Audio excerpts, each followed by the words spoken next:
చేసి వెహికల్స్ అయితే మూలన పడేశారు, వీళ్ళు తెచ్చేసుకున్నారు. ఇప్పుడేమో ఇన్ని రకాల మాటలు ఇంత అలా ఆలోచిస్తున్నారు. ఏం లోపం? ఇక్కడ సమస్య ఏంటంటే జగన్ సృష్టించిన ఒక అద్భుతమైనటువంటి వ్యవస్థలని వీళ్ళు జీర్ణించుకోలేరు. వీళ్ళకి ఒక భయంకరమైన ఫీలింగ్ వచ్చేసింది. ఏంటంటే తెలుగుదేశం పార్టీ పుట్టి 43 ఏళ్ళు అయింది. పేరు చెప్పుకోవడానికి ఏం పథకం ఉంది? 2 రూపాయల కిలో బియ్యం. ఆ రోజున ఎంత?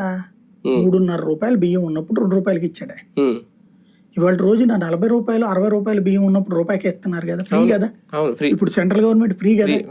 మరి ఇంకా అదెందుకు గుర్తుంది? వాళ్ళ ప్రచారం చేతిలో ఉంది కాబట్టి ఇప్పటికి అది తప్పించి తెలుగుదేశం చెప్పే అద్భుతమైన పథకం పేరే ఉంది కదా, మేము ఇది చేసామని.